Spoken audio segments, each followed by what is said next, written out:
Hello साथियों, आपका स्वागत है हमारे यूट्यूब चैनल पर। और आज हम आपको लेकर आए हैं इकोनॉमिक्स भारतीय अर्थव्यवस्था से चुनिंदा प्रश्नों को, जो आपके लिए पैट के एग्ज़ाम, एसएससी और आने वाले उत्तर प्रदेश की अन्य परीक्षाओं में बहुत लाभदायक होने वाले हैं। ये वो प्रश्न हैं जो हमारे गत वर्ष की परीक्षाओं में लगातार रिपीट होते रहे हैं और बड़ा इम्पोर्टेंट क्वेश्चंस हैं।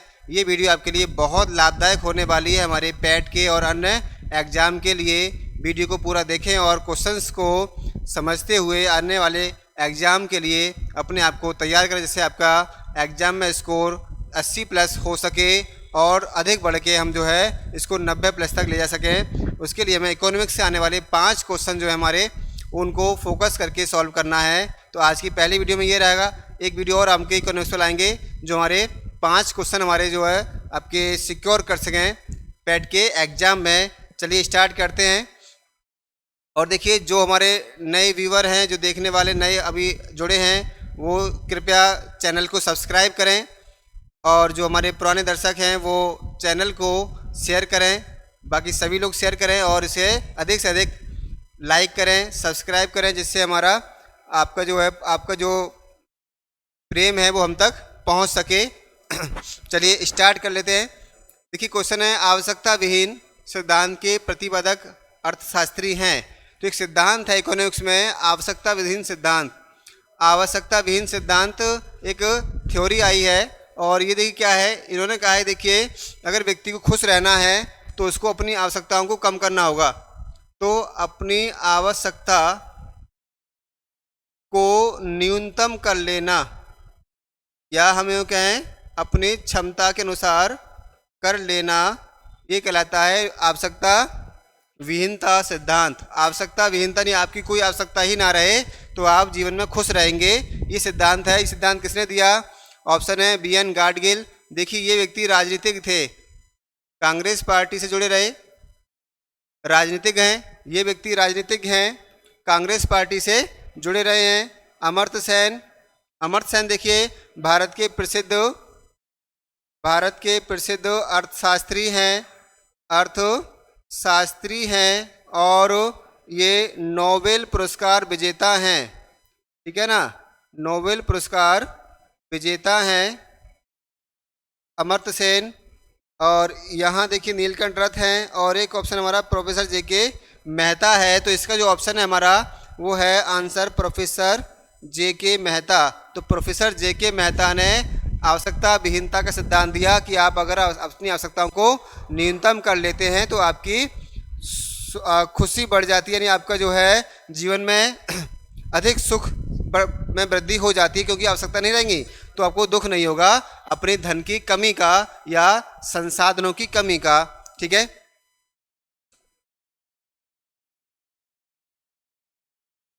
देखिए अगला क्वेश्चन है हमारा, भारत में निम्नलिखित उद्योगों में से किस उद्योग में सार्वजनिक क्षेत्र में सबसे अधिक पूंजी निवेश हुआ है? तो देखिए, सब पूंजी निवेश हुआ है। तो देखिए यहाँ क्या होता है, एफडीआई हम कहते हैं, और इन्वेस्टमेंट हुआ है, या उस तरह से इन्वेस्टमेंट किसी भी सेक्टर में कितना हुआ है ये बता रहे हैं। ऑप्शन देखिए, उर्वरक उद्योग है, लौह इस्पात उद्योग है, दवा रसायन उद्योग है और रंग रोगन उद्योग है। ये 4 ऑप्शन हमारे हैं।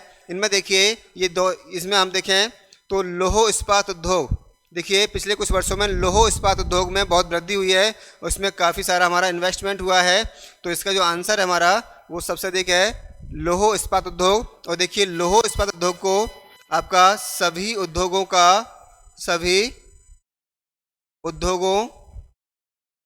का आधार कहा जाता है।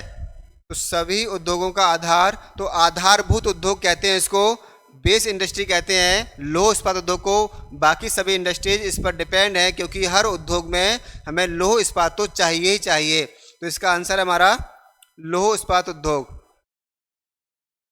नेक्स्ट देखिए, अगला क्वेश्चन है हमारा, सामानों के वर्गीकरण के लिए प्रयोग होने वाले सामंजस्य वस्तु और कोडिंग प्रणाली एचएस निम्नलिखित में किसके लिए लाभकारी होगी? तो देखिए, ये जो सामंजस्य वस्तु विवरण सिस्टम है हमारा, ये आपका 1988 में लागू किया गया था और ये देखिए सीमा शुल्क विभाग द्वारा चलाया जाता है, सीमा शुल्क विभाग। तो देखिए अब इसमें क्या हो जाएगा, इसका आंसर क्या हो जाएगा हमारा सीमा शुल्क। तो सीमा शुल्क और उत्पाद शुल्क के लिए सामानों के वर्गीकरण पर इसका असर पड़ता है। तो ये जो हमारा ऑप्शन है आपका सी हो गया। तो जो भी सामान हमारे ट्रांसपोर्ट होता है या इंपोर्ट होता है और हमारे सीमा से अंदर आता है तो वहाँ पर ये क्या करते हैं, उसको वर्गीकरण करते हैं सामानों का कि सामान किस कैटेगरी में किधर को जाएगा, किस तरह से रहेगा। तो वो आपका आएगा सी है, इसका ऑप्शन होगा। ठीक है, बाकी ऑप्शन अब आने वाले नहीं है इसलिए मैं उसको बात नहीं कर रहा। अगला देखिए नेक्स्ट, वह स्थिति जब एक अर्थव्यवस्था में पैसे की आपूर्ति वस्तुओं और सेवाओं की आपूर्ति से अधिक हो जाती है। मतलब ये है कि पैसा जो है वो ज़्यादा हो गया है हमारे वस्तु से, पैसा क्या हो गया है, ज़्यादा हो गया है वस्तु से। तो वो अवस्था क्या कहलाएगी। तो देखिए जब व्यक्ति पैसा ज़्यादा होता है और बाज़ार में वस्तुएं कम हो जाती हैं तो क्या करता है व्यक्ति, डिमांड बढ़ जाती है, मांग बढ़ जाती है। और जब मांग बढ़ेगी तो क्या होगा, उस अवस्था में जिनके पास ज़्यादा पैसे हैं वो वस्तुओं को अधिक पैसे पर खरीदना चाहेंगे क्योंकि उनके पास पैसा है और वस्तुएं हैं कम। तो इस अवस्था में क्या होता है, कम वस्तुओं के जब खरीदार ज़्यादा हो जाते हैं तो वहाँ वस्तु का मूल्य बढ़ जाता है और जब वस्तुओं का मूल्य बढ़ता है तो महंगाई बढ़ती है। देखिए इससे क्या होगा, इससे होगा कि इसमें मूल्य वृद्धि हो जाएगी और इसको हम बोलते हैं महंगाई। इसे हम बोलते हैं महंगाई कहते हैं। और महंगाई को देखिए कहते हैं आपका मुद्रास्फीति। मुद्रास्फीति, महंगाई को मुद्रास्फीति कहते हैं, इन्फ्लेशन बोलते हैं। तो इन्फ्लेशन रेट बढ़ जाएगा, ऑप्शन होगा हमारा मुद्रास्फीति। तो यहाँ आंसर लगाएंगे मुद्रास्फीति, इसका उत्तर होगा। जब पैसा यानी आपका तरलता, लिक्विडिटी बढ़ जाती है, तरलता बढ़ जाती है। पैसे को देखिए आप तरलता भी कहते हैं, तरलता बढ़ जाना या लिक्विडिटी बढ़ जाना। तो उस अवस्था में क्या होता है, पैसा अधिक होने से वस्तु की डिमांड बढ़ जाती है। महंगाई बढ़ने के दो तरीके होते हैं। देखिए महंगाई बढ़ने के, मुद्रास्फीति बढ़ने के एक तरीका तो ये है कि तरलता बढ़ जाए, तरलता बढ़ जाए तो महंगाई या मुद्रास्फीति हो जाती है। और दूसरा है कि वस्तु की कमी व मांग में अधिक हो जाए। तो वस्तु की कमी हो जाए या उसकी मांग अधिक हो जाए। तो मांग अधिक हो, वस्तु कम हो जाए तो उस अवस्था में क्या होगा, तब मूल्य वृद्धि हो जाएगी। उस अवस्था में भी महंगाई बढ़ जाती है। जैसे हमने देखा था कुछ साल पहले दालों की महंगाई बहुत ज़्यादा बढ़ गई थी, दालें 200-250 रुपये किलो हो गई थी। तो उस अवस्था में हमारे देश में दालों का स्टॉक कम हो गया था। तब वो बाहर से स्टॉक मंगा के उसकी आपूर्ति की गई, तब दालों की जो कीमत थी वो नीचे गिरी थी। तो उत्तर देखो हमारा होगा इसमें मुद्रास्फीति होगा। ठीक है, आर्थिक विकास नहीं होगा, उससे आर्थिक विकास में दिक्कत आती है। अगला क्वेश्चन देखिए, राष्ट्रीय आय को प्राय कहा जाता है। राष्ट्रीय आय को प्राय कहा जाता है, राष्ट्रीय आय को प्राय कहा जाता है। देखिए तो इसमें एनडीपी है, एनडीपी ये एमपी जो है मार्केट प्राइस है, national domestic product on market price, national domestic product on आपका क्या बोलते हैं इसको, प्रोडक्ट कॉस्ट है ये। और NNP national net national product on market price. और इसको जब आपका फिक्स निकालते हैं तो ये होगा हमारा एनएनपी। इसका जो आंसर है हमारा वो है एनएनपी, नेट नेशनल प्रोडक्ट। तो नेट नेशनल प्रोडक्ट को हम क्या बोलते हैं, राष्ट्रीय आय कहते हैं, राष्ट्रीय आय कहते हैं। ठीक है, एनएनपी पीसी कहलाएगा, राष्ट्रीय आय कहलाएगा। तो इसमें ये प्राप्त होती है। अगला क्वेश्चन देखिए,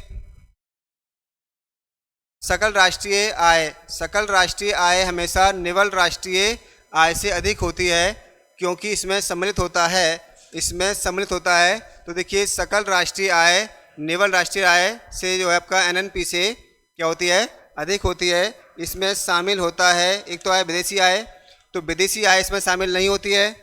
अप्रत्यक्ष कर ये भी शामिल नहीं होता है। और देखिए प्रत्यक्ष कर ये कर वगैरह इसमें शामिल नहीं होते हैं। तो इनमें हम बात करते हैं किसकी, प्रोडक्ट की और सर्विस की बात करते हैं। प्रोडक्ट और सर्विस और मूल ह्रास, इनको जो है हम क्या करते हैं, जोड़ने की बात करते हैं या घटाने की बात करते हैं। तो इसमें जो आएगा पूंजी खाता भत्ता, इसका जो आंसर है हमारा वो है पूंजी खाता भत्ता।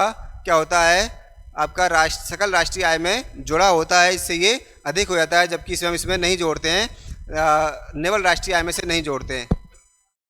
ठीक है, अगला क्वेश्चन देखिए। अगला क्वेश्चन हमारा कह रहा है कि एक विकासशील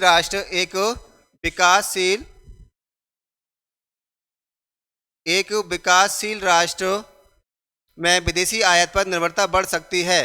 तो ऐसी कौन सी घटना है जिससे विदेशी आयात पर निर्भरता बढ़ा सकता है। तो कार्बन, ये क्या है हमारा कार्बन पद चिन्ह है। कार्बन पद चिन्ह, तो देखिए इससे कोई फर्क नहीं पड़ने वाला है। राष्ट्रीय आय अगर बढ़ती है तो अच्छी बात है, देश में क्या होगा, देश की अर्थव्यवस्था बढ़ेगी, तो हम जो है अपने आयात को कम करने में सक्षम हो पाएंगे। निर्यात बढ़ता है तो आयात में कमी आएगी। अगर आयात बढ़ता है तो निर्यात में कमी आएगी। लेकिन अगर देश में बेरोजगारी बढ़ जाए, अगर बेरोजगारी बढ़ेगी तो देखिए बढ़ने से क्या होगा, उत्पादन कम होगा, उत्पादन में कमी आएगी, तो हम क्या होगा, आयात पर निर्भरता बढ़ेगी, आयात पर निर्भरता बढ़ेगी। तो इसका जो आंसर है हमारा वो है बेरोजगारी। बेरोजगारी बढ़ने से बहुत सारी समस्याएं उन देशों में आती हैं। एक तो देखिए जीडीपी, देश का विकास में कमी आती है। दूसरा प्रोडक्शन में कमी आती है। इससे हमको होता है निर्यात आयात पर निर्भरता बढ़ जाती है। अगला क्वेश्चन देखिए। अगला कह रहे हैं घाटे में वित्त व्यवस्था, घाटे की वित्त व्यवस्था का अर्थव्यवस्था पर क्या प्रभाव पड़ता है। घाटे की वित्त व्यवस्था का क्या प्रभाव पड़ता है। तो देखिए इससे क्या होता है, जब घाटे में वित्त व्यवस्था होगी तो क्या होता है कि इससे होगा ये कि तरलता बढ़ जाती है। इससे क्या होता है, तरलता बढ़ती है। तरलता जानते हैं, अभी बताया था।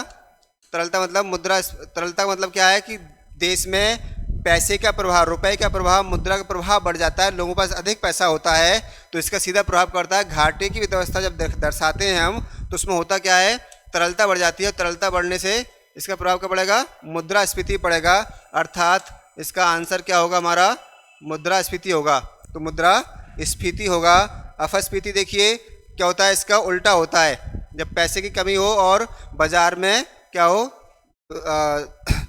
मुद्रास्फीति कम हो जाए या महंगाई दर कम हो जाए, तो उसको हम उल्टा बोलते हैं। मंदी का आने का मतलब ये है कि बाजार में बिक्री बंद हो गई है, लोगों के पास कुछ भी खरीदने के लिए पैसा नहीं है, या तो उस अवस्था को बोलते हैं मंदी कहते हैं। ये हमारा, तो इसका आंसर रहेगा पहले वाले का ए रहेगा। ठीक है, अगला देखिए। अगला क्वेश्चन कहता है हमारा भारत में निम्न से क्या अप्रत्यक्ष कर की श्रेणी में है। ये देखिए क्वेश्चन पुराना है, 2016 में हमारे यूपीडब्ल्यूएससी में आया हुआ क्वेश्चन है ये। तो भारत में निम्न से क्या अप्रत्यक्ष कर की श्रेणी में है। तो अप्रत्यक्ष कर की हम बात कर रहे हैं तो देखिए दो तरह कर हमारे रहते हैं। एक रहता है प्रत्यक्ष कर और एक रहता है अप्रत्यक्ष कर। अप्रत्यक्ष कर इनडायरेक्ट और डायरेक्ट। तो देखिए क्या होता है, डायरेक्ट वो होता है जो सीधे व्यक्ति से वसूला जाता है, सीधे व्यक्ति से वसूला जाता है। तो जिसने कोई कार्य किया है, इनकम की है, उस व्यक्ति से ही वो टैक्स वसूल लिया गया, तो कहलाएगा डायरेक्ट टैक्स। डायरेक्ट आपके पर्सन पे लगता है।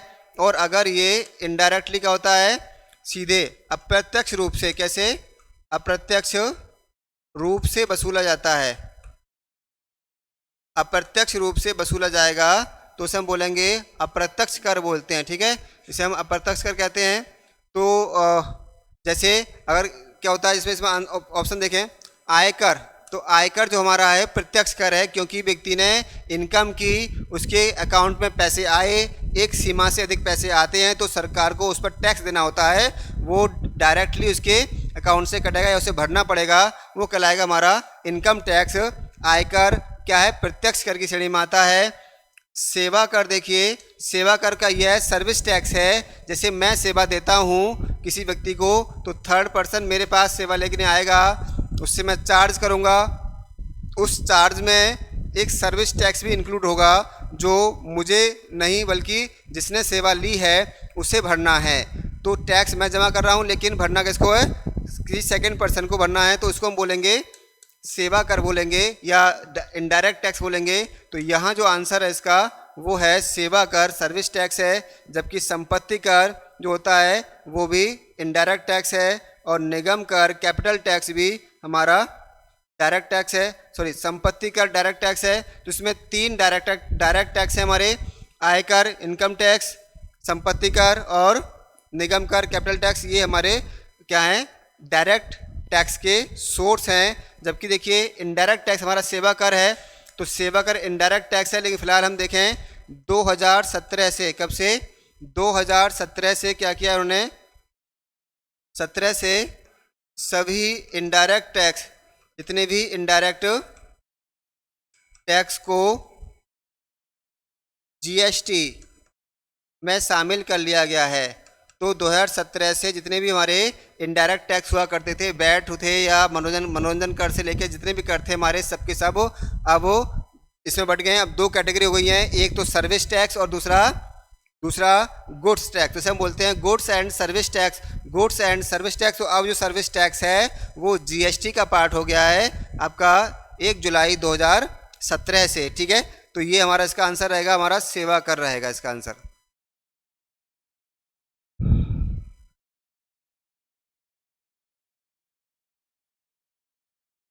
बढ़िया, अगला क्वेश्चन देखिए।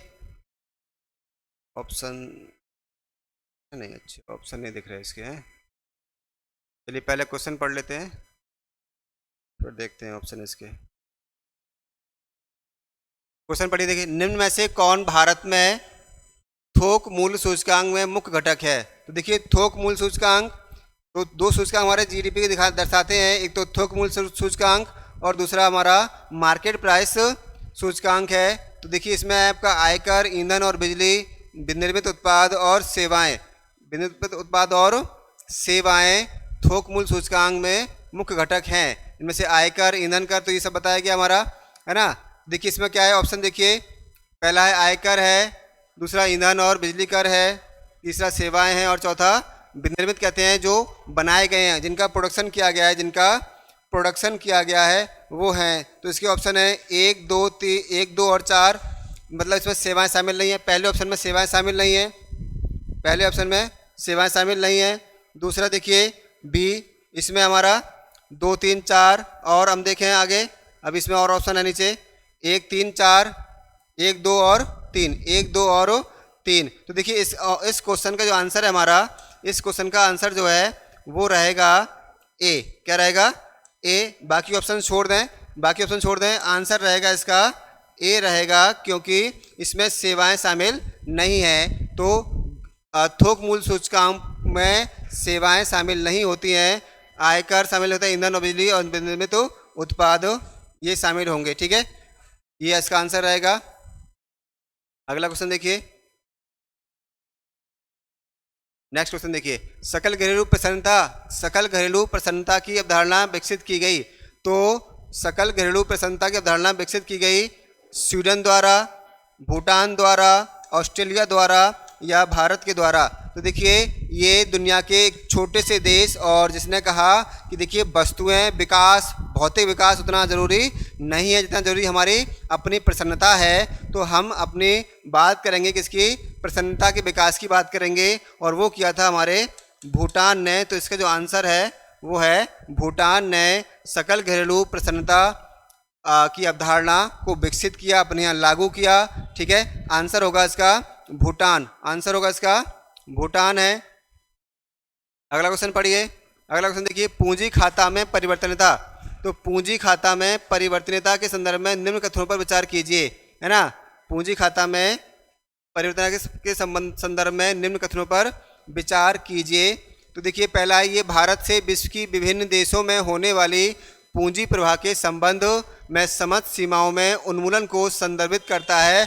मतलब ये कहता है कि देखिए जो भी भारत के साथ भाई कोई भी देश भारत से व्यापार करता है या पूंजी का प्रवाह होता है, भारत से अमेरिका में पूंजी का प्रवाह होता है, तो उसमें जो भी समस्याएं आ रही हैं, सीमा आ रही हैं, उनका हम क्या कर रहे हैं, उन्मूलन करने की बात करता है, मतलब ख़त्म करने की बात करता है, कम से कम करने की बात करता है। ये भारत में आय स्तर का निष्पक्ष आवंटन करता है। तो निष्पक्ष मतलब बिना किसी भेदभाव के आवंटन करता है आय स्तर का।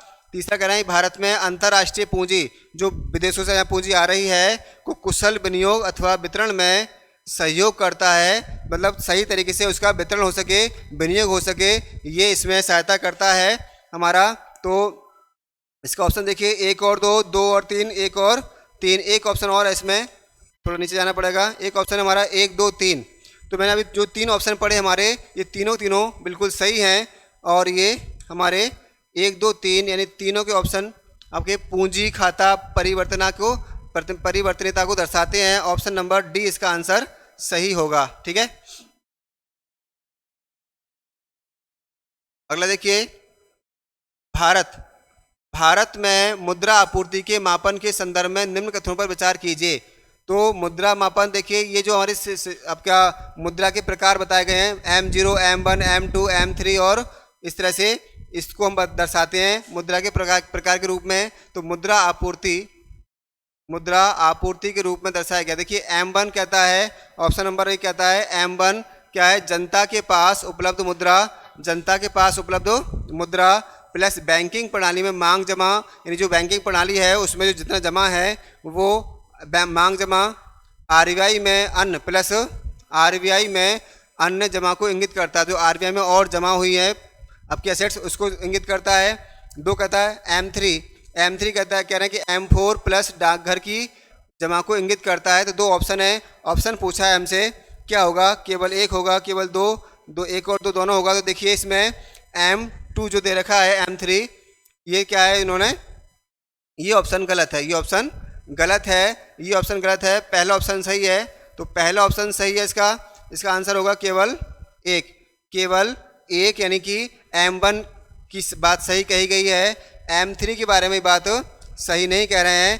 M3 क्या होता है, M3 जो है वो M3 जो होता है वो M1 प्लस जनता की बैंकों में जमा बचत पूंजी जो होती है, बैंकों जमा जो है उसको हम बोलते हैं M3 कहते हैं। तो देखिए इसका आंसर क्या होगा, हमारा ए होगा। ठीक है, ये पूरा एक सिस्टम है इस तरह का हमारा। अगला क्वेश्चन देखिए, नेक्स्ट क्वेश्चन हमारा कहता है भारत में राष्ट्रीय, ये आपका आयोग क्वेश्चन है हमारे एग्जाम, वैसे सभी सारे क्वेश्चन हमारे एग्जाम में आयोग क्वेश्चन है, इंपॉर्टेंट क्वेश्चन है सबके सब।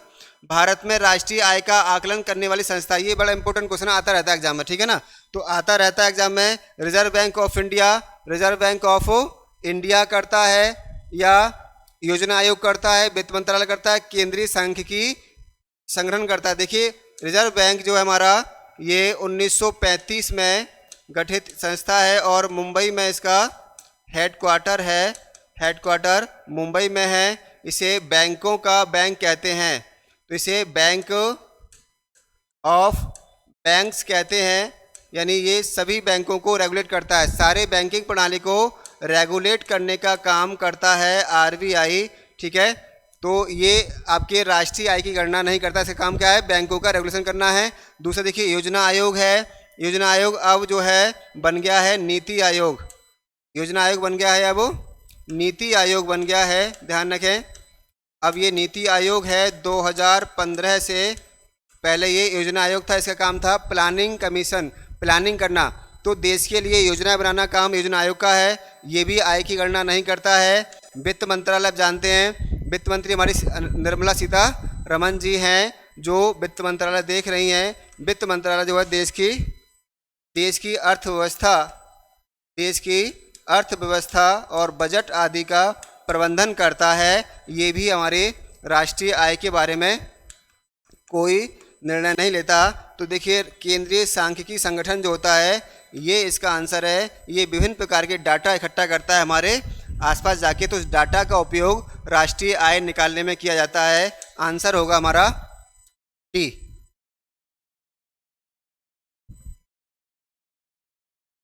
15 देखिए, निर्धनता का दुष्चक्र की अवधारणा संबंधित है। बड़ा इंपॉर्टेंट अवधारणा है ये, निर्धनता का दुष्चक्र। देखिए बड़ी समस्या होती है, हम जब देखते हैं लोग जब निर्धनता में फंसते हैं तो फंसते चले जाते हैं। जब कोई व्यक्ति गरीब होता है तो गरीबी की दलदल में फंसता चला जाता है। उसका एक बड़ा कारण है क्योंकि वो गरीब है। क्या है? तो एक बड़ी स्पष्ट अवधारणा दी गई थी कि देश गरीब देश इसलिए गरीब हैं क्योंकि वो गरीब हैं, क्योंकि वो गरीब हैं। गरीब के पास अपनी स्थिति सुधारने के लिए एसेट्स नहीं होते, पूंजी नहीं होती है जिसे वो लगाकर अपने बिजनेस करके या कुछ और करके अपनी गरीबी से बाहर निकल सके। उसके पास केवल और केवल होती है अपनी मेहनत, जिसके बल पर वो आगे बढ़ सकता है ना। तो ये निर्धनता का दुष्चक्र बोलते हैं इसको। निर्धनता का दुष्चक्र की अवधारणा संबंधित है। देखिए एक वर्णम है कार्ल मार्क्स। कार्ल मार्क्स देखिए ये अर्थशास्त्री तो नहीं कहलाते हैं, लेकिन ये क्या है? सामाजिक, ये एक साम्यवादी विचारक हैं जिन्होंने भौतिक समाजवाद की अवधारणा दी। तो इनका जो सिद्धांत है वो वर्ग संघर्ष का सिद्धांत है। ठीक है, तो वर्ग संघर्ष का सिद्धांत इन्होंने दिया था। इनकी किताब बहुत पूछी जाती है, दास कैपिटल नाम की किताब बहुत अधिक आती है। कार्ल मार्क्स की पूरी थ्योरी है। कार्ल मार्क्स जर्मनी के थे, है ना। नर्क्से ने, और दूसरा एडम स्मिथ देखिए इनको अर्थशास्त्र का जनक कहते हैं, अर्थशास्त्र का जनक कहलाते हैं एडम स्मिथ। ये जो अवधारणा है वो नर्क्से से जुड़ी हुई है, तो इसका आंसर है नर्क्से। इन्होंने अवधारणा दी थी निर्धनता का दुष्चक्र। कोई देश इसलिए गरीब है क्योंकि वह गरीब है, क्योंकि वह अपने इंडस्ट्री को बढ़ाने में, उस इंफ्रास्ट्रक्चर को डेवलप करने में पूंजी खर्च नहीं कर सकता है, इसलिए वो निर्धनता के दुष्चक्र में फंसता चला जाता है। ये अवधारणा नर्क्से से संबंधित है। अगला क्वेश्चन हमारा है, आर्थिक आसूचना परिषद का अध्यक्ष कौन है? आर्थिक आसूचना परिषद का अध्यक्ष कौन है? तो देखिए वित्त सचिव, वित्त मंत्री, प्रधानमंत्री, आरबीआई के गवर्नर। आरबीआई गवर्नर अपना आरबीआई के बारे में ही सारा काम करते हैं, वो इधर उधर नहीं होते। प्रधानमंत्री के पास देखिए या तो प्रधानमंत्री होते हैं या फिर वो नीति आयोग के अध्यक्ष हैं। इस तरह से वित्त सचिव इसमें नहीं है, इसका आंसर हमारा वित्त मंत्री है।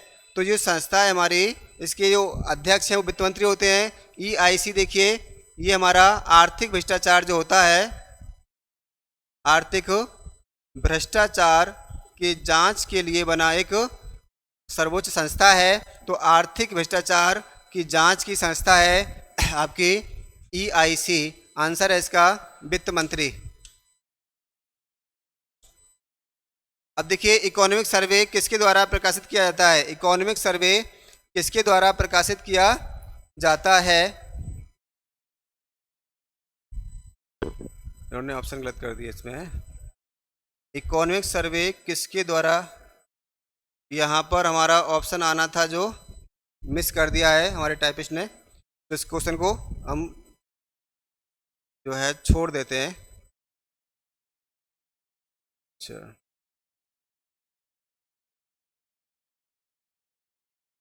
अगला देखिए,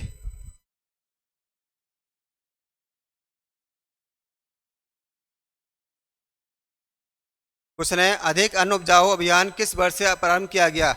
अधिक अन्न उपजाओ अभियान किस वर्ष से प्रारंभ किया गया है? तो 1954, 1948, 1946, 1952। तो देखिए भारत को जब हम आज़ादी मिली तो हम जो है दुनिया की गरीब अर्थव्यवस्थाओं में शामिल थे।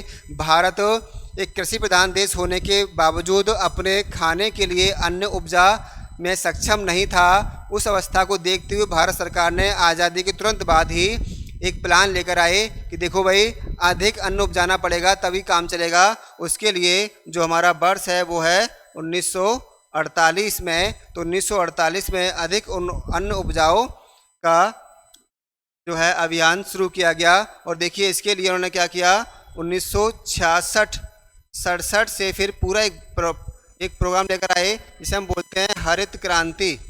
तो हरित क्रांति का पूरा कंसेप्ट हमारा आया 66-67 से, जिसमें भारत में हरित क्रांति लागू की गई और इसके द्वारा भारत की जो कृषि व्यवस्था है उसको पूरा आमूल-चूल परिवर्तन कर दिया गया, जिसमें आज हम देखें जिसके बदौलत आज भारत दुनिया का दूसरा सबसे बड़ा खाद्यान्न उत्पादक देश बन गया है।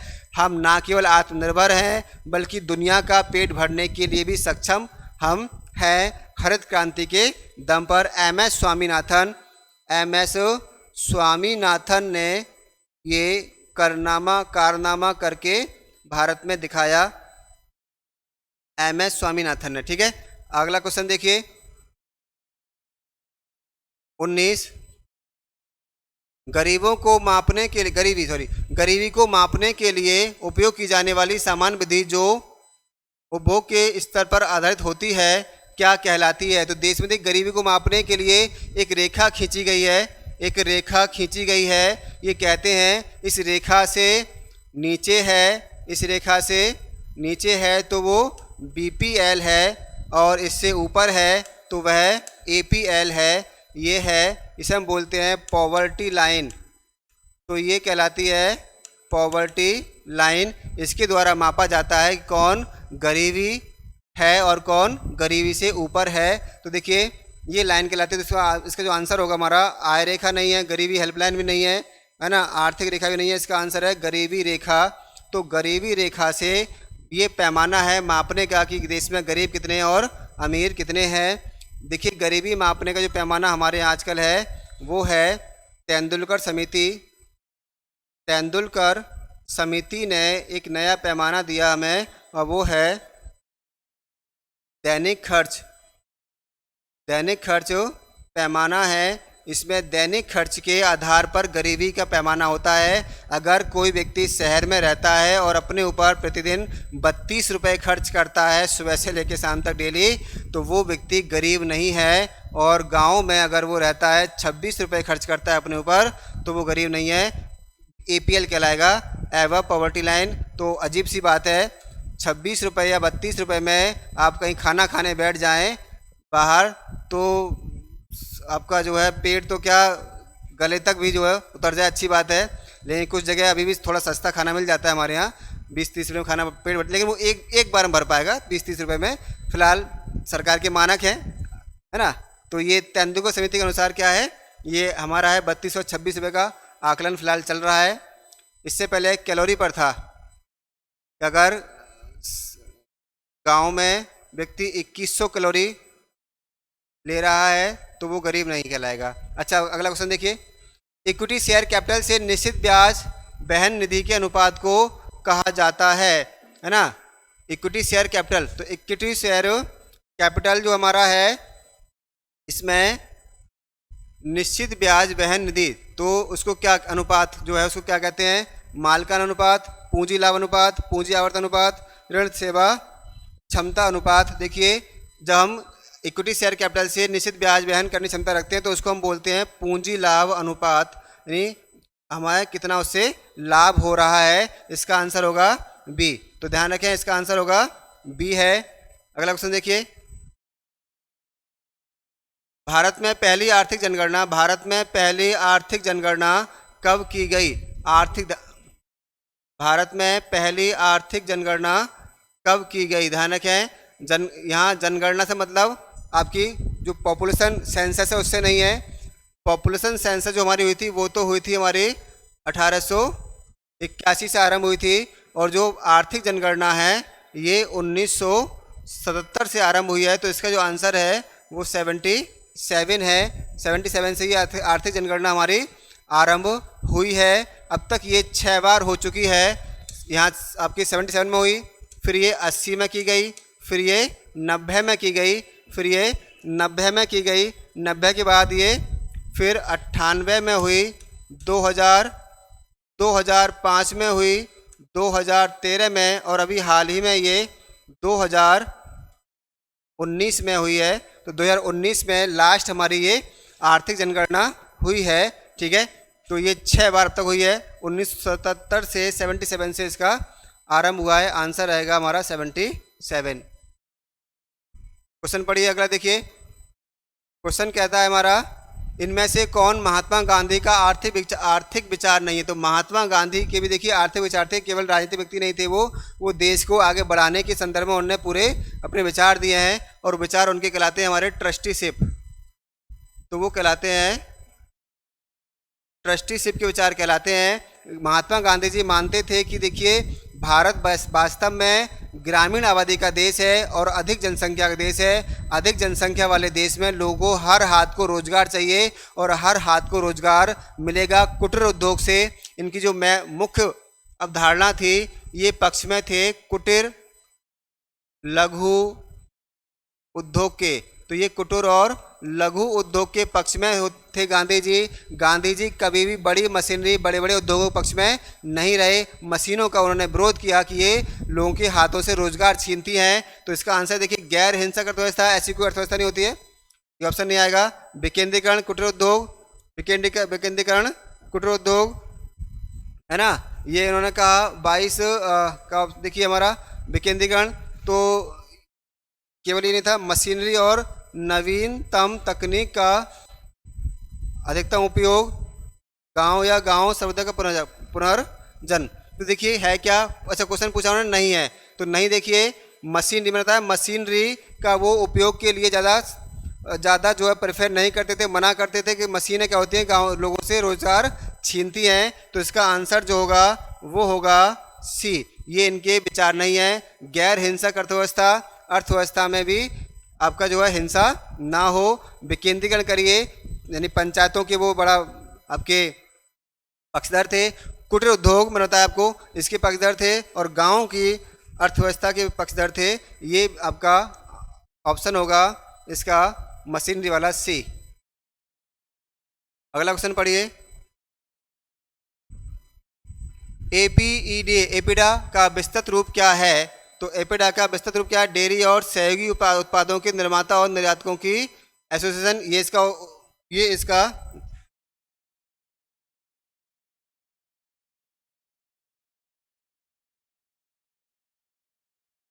देखिए अगला,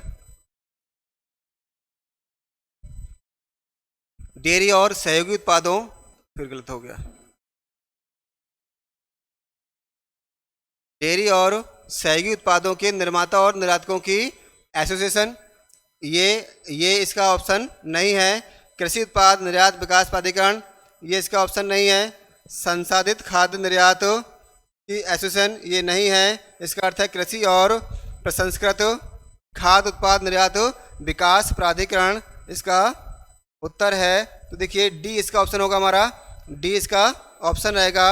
agricultural and processed food product export development authority इसका ऑप्शन है।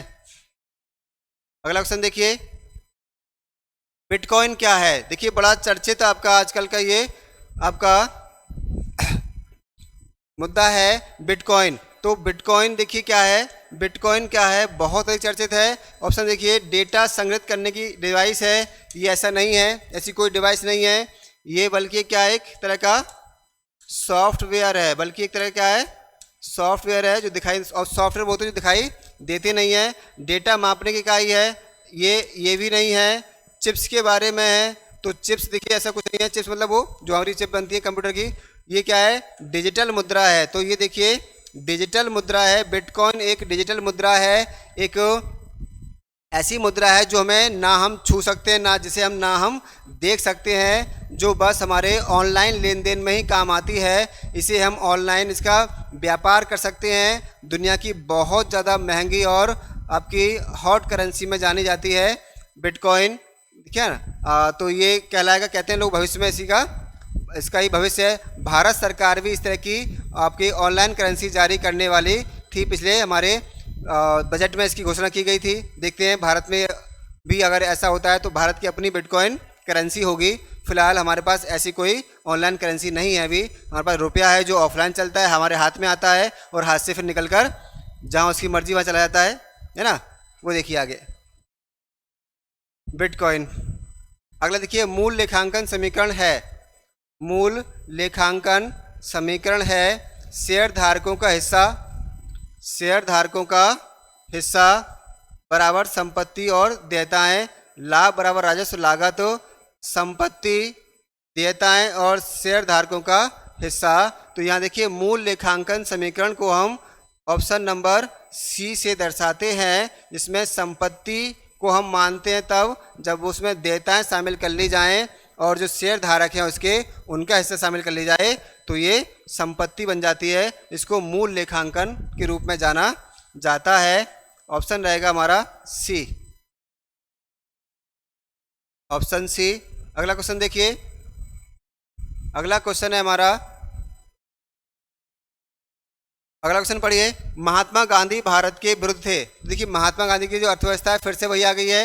वो मंद औद्योगिकरण के विरुद्ध थे, तीव्र औद्योगिकरण के विरुद्ध थे, तीव्र औद्योगिकरण की ब्रिटिश पद्धति के विरुद्ध थे, या तीव्र औद्योगिकरण की अमेरिकी पद्धति के विरुद्ध थे। तो देखिए ऐसा है, मंद औद्योगिकरण के विरुद्ध वो नहीं थे। उन्होंने कहा हमारे यहाँ क्या होना चाहिए, औद्योगिकरण जो होगा वो गांव स्तर पर होना चाहिए। कुटीर उद्योग और लघु उद्योग के भी पक्षधर थे। ये ऑप्शन इसमें नहीं आएगा। देखिए तीव्र औद्योगिक ब्रिटिश पद्धति, ऐसी कोई पद्धति को वो नहीं मानते थे कि ब्रिटिश या अमेरिकन है। तो इसका जो आंसर हमारा वो है बी। वो कहते देखिए भारतीय अर्थव्यवस्था का तीव्र औद्योगिकरण नहीं होना चाहिए। इससे क्या होगा, लोगों के हाथ से रोजगार छिन जाएगा, लोग बेरोजगार हो जाएंगे। क्योंकि भारत क्या है, अधिक आबादी का देश है और हर व्यक्ति को हाथ में काम चाहिए। वो मिलेगा उसे अपने घरेलू काम से, कुटीर उद्योग से मिलेगा। इसलिए इसका ऑप्शन क्या होगा हमारा, तीव्र औद्योगिकरण होगा। जब भी गांधी जी का नाम आए तब आप कुटीर उद्योग, गृह उद्योग, ग्राम उद्योग की बात करेंगे। बड़े बड़े उद्योगों के ये विरुद्ध रहे हैं, बड़ी मशीनरी के प्रयोग के विरुद्ध रहे हैं। ऐसा नहीं है कि वो नहीं चाहते, वो कहते थे भारत में इसका उपयोग नहीं हो सकता क्योंकि भारत में जनसंख्या ज़्यादा है, लोगों को काम चाहिए, मशीनें काम छीनती हैं, ठीक है ना। अगर कंप्यूटर के ज़माने में गांधी जी होते तो उसका वो विरोध करते, क्योंकि एक कंप्यूटर बैठकर 10 लोगों का काम, 50 लोगों का काम आसान कर दिया जाता है, जिससे 50 लोग बेरोजगार हो जाते हैं। तो ये कहते थे कि देखिए जनसंख्या अधिक हो तो हर व्यक्ति को काम चाहिए होता है, उसके लिए हमें छोटे उद्योग लगाने होंगे। बड़े उद्योग में मशीन लगाकर हम लोगों से रोजगार छीन लेते हैं। ये क्वेश्चन हमारा पिछली बार आया था पैट में। फेमा क्या है, फेमा क्या है, तो देखिए फेमा क्या है, पिछली बार पैट का हमारा आया हुआ क्वेश्चन है। फेमा क्या है, फंड्स एक्सचेंज मीडिया एजेंसी। देखिए ये ऐसा कुछ नहीं है। फॉरेन एक्सचेंज मैनेजमेंट एक्ट, तो देखिए फेमा एक एक्ट के रूप में जाना जाता है। फेमा क्या है, सरकार द्वारा, संसद द्वारा पारित किया गया एक एक्ट है।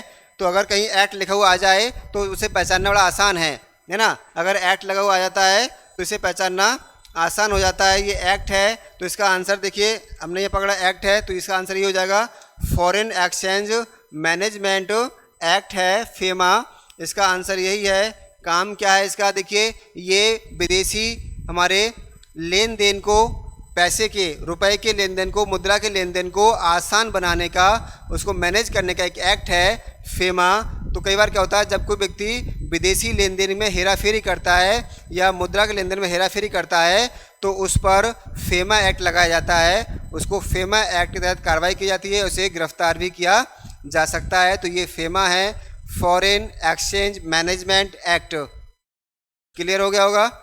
अगला क्वेश्चन देखिए, भारत की राष्ट्रीय आय का आकलन करने वाली संस्था है। भारत की राष्ट्रीय आय का आकलन करने वाली संस्था है। देखिए ये आरबीआई नहीं करती, नीति आयोग नहीं करता, वित्त मंत्रालय भी नहीं करता है। इसका आंसर फिर वही है, केंद्रीय सांख्यिकी संगठन ये आपका करता है। इसकी गणना आरबीआई में बताया था, बैंकों का बैंक कहलाता है, 35 से बना हाई आपका मुंबई में इसका हेडक्वार्टर है। नीति आयोग देखिए ये आपका 2015 से अस्तित्व में आया है और ये हमारी एक गैर संवैधानिक संस्था है। एक गैर संवैधानिक संस्था है नीति आयोग से। नीति आयोग एक गैर संवैधानिक संस्था है, अस्तित्व में आया और इसका काम है देखिए योजनाएं बनाना, देश के विकास की योजनाएं। तो विकास के लिए योजनाएं बनाना काम है नीति आयोग का। इसके अध्यक्ष देखिए, इसके अध्यक्ष होते हैं प्रधानमंत्री। तो पीएम जो है पदेन रूप में इसके अध्यक्ष होते हैं। ये रहेगा वित्त मंत्रालय, आप जानते हैं वित्त मंत्री इसके हेड होते हैं। अच्छा देखिए आंसर क्या है इसका हमारा, सांख्यिकी संगठन। ये डाटा कलेक्ट करता है और डाटा कलेक्ट करके हमें सरकार को उपलब्ध कराता है, जिससे राष्ट्रीय आय की गणना हो पाती है। अगला क्वेश्चन देखिए, ठीक, भारत की पंचवर्षीय योजना प्रणाली को रूस से अपनाया गया। ध्यान रखें ये बड़ा इंपॉर्टेंट क्वेश्चन है। भारत की पंचवर्षीय योजना प्रणाली को रूस से अपनाया गया। नेहरू जी बहुत ज़्यादा आपके प्रशंसक थे रूस के प्लानिंग के, और उन्होंने यहाँ भी इसे लागू किया। उस रूसी नेता का नाम क्या है जिसने पहली बार रूस में पंचवर्षीय योजना लागू की थी? तो देखिए, व्लादिमीर लेनिन जो था, लेनिन है ये ना, व्लादिमीर लेनिन जो था वो रूसी क्रांति का जनक था। तो ये रूसी क्रांति करने वाला, जिसे साम्यवादी क्रांति भी कहते हैं, ये 1917 में ये क्रांति करने वाला नेता है व्लादिमीर लेनिन। इसी ने रूस को साम्यवादी ढांचे में ढाला। इसके बाद देखिए 24 से जोसेफ स्टालिन नाम का नेता आया और इसने रूस को आपका गढ़ा, यूएसएसआर के रूप में गढ़ा। देखिए इसी ने यहाँ पर पहली बार प्लानिंग 5 ईयर प्लान, तो 5 ईयर प्लान लाने वाला नेता जो रूस में है वो जोसेफ स्टालिन है। आंसर होगा जोसेफ स्टालिन। निकिता क्रुश्चोव ये सब राष्ट्रपति रह चुके हैं आपके यूएसएसआर के। प्रेजेंट में जो रूस है वो यूएसएसआर का एक पार्ट है, एक देश है, और पुतिन फिर से उसी स्टालिन वाले वैभव को दोबारा से स्थापित करने के लिए जूझ रहे हैं और वो लड़ रहे हैं दुनिया से। अगला क्वेश्चन देखिए। अगला क्वेश्चन हमारा है राष्ट्रीय विकास परिषद का गठन कब हुआ? राष्ट्रीय विकास परिषद का गठन कब हुआ? ऑप्शन देखिए 16 अगस्त 1950, 1 अप्रैल 1951, 6 अगस्त 1952 और 16 अगस्त 1952। देखिए 1952 में स्थापित हुआ। 1950 में बना था आपका योजना आयोग, ठीक है, और उसके 2 साल बाद 1952 में बनाया गया नेशनल डेवलपमेंट काउंसिल, ना, राष्ट्रीय विकास परिषद बनाया गया। इसका आंसर है 1952 में 6 अगस्त। तो 6 अगस्त 1952 को राष्ट्रीय विकास परिषद बनाया गया। पैट के एग्जाम में हमारा ये क्वेश्चन बनता है क्योंकि ये सिलेबस में भी है। राष्ट्रीय विकास परिषद क्या करती है? फिलहाल सरकार ने योजना आयोग की जगह नीति आयोग कर दिया है, लेकिन अभी भी हमारा राष्ट्रीय विकास परिषद बनी हुई है। इसका काम था उस समय योजनाओं को लागू करना, उनकी स्वीकृति देना, योजना आयोग द्वारा बनाई गई योजनाओं को स्वीकृति प्रदान करना और उन्हें राष्ट्रीय स्तर पर लागू करना। ये काम था हमारा राष्ट्रीय विकास परिषद का। अभी भी ये काम कर रहा है। तो इसका आंसर हमारा है 6 अगस्त 1952 है। ये हमारे आज की क्लास के 30 क्वेश्चन जो हमारे पिछले एग्जाम में आए हुए हैं वो रहे हैं, ठीक है। आप इसको देखिए और अपने आने वाले एग्जाम में क्वेश्चन सही करके अपना नंबर फिक्स करिए, अधिक से अधिक नंबर लेकर आइए। इसी शुभकामना के साथ आपके लिए, सबके लिए धन्यवाद। जय हिंद।